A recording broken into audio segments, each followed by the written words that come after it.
I always was a believer of God, but I was like, I don't feel like I'm in the right place. You know, like I said, I used to know the Bible front to back. I used to read it, everything from the Old Testament to the New Testament. People could ask me questions. You could basically say at the time it was like a hafiz of the Bible. The Trinity was just always like something that never added up to me. It didn't make any sense. If Jesus is who we're supposed to be praying to, who did he pray to? That we're taught as Catholics that there was a thief next to Prophet Isa alayhi salam come to the kingdom and be forgiven, and he forgives him. But at that time when he's also on the cross, he says, why thou hast forsaken me? But who's thou? Who is he talking to? Why is he pondering, like they always have him looking up into the sky, you know, trying to talk to God. And my thing is, if he's supposed to be who we're praying to, why is he reaching out to somebody else in order to answer his prayers, you know, in order to resolve certain situations in his life? So that didn't make any sense to me. 1 and 3. So, you know, I would ask questions about it, but it was just mostly answered, you know, it's blasphemy.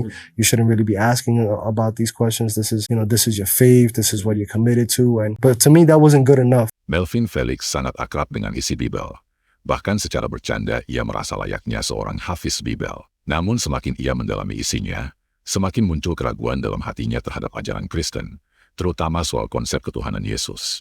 Jika Yesus Tuhan, lalu kepada siapa dia berdoa? Kini setelah menjadi Muslim, ia merasa lebih damai dan sabar, jauh dari kehidupan keras yang dulu ia jalani.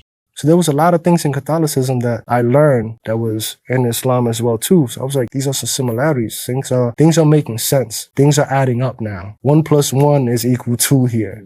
It's time for me to take my Shahada. So I started doing some searching around, like, where do I even do this at? I walk up to him and I'm like, I'm here for my Shahada. He goes and he turns around. He's like, you're here for your Shahada? You sure? I go, yeah, I'm here for my Shahada. I'm here and I'm ready to take my Shahada. He goes, MashaAllah. He was so happy. He was like, you know what that means? I'm like, yeah. So we sat to the side. We talked about the 5 pillars and we started talking. Alhamdulillah, you know, I took my Shahada and you know, it was one of the best things I could have ever done in my life. I felt like a certain weight, certain burden, you know, lifted off my shoulder. I felt so happy and thrilled. It's definitely in my sabr. I've calmed down a lot because of the life that I was in. I was always angry. I was pretty upset a lot of the times because, you know, that's the way that you have to carry yourself. Like I said, when you're raised in that type of environment, you can't be a sucker. You know, you have to be willing to fight, whether it's win or lose and whatnot. So that created a major impact on my life.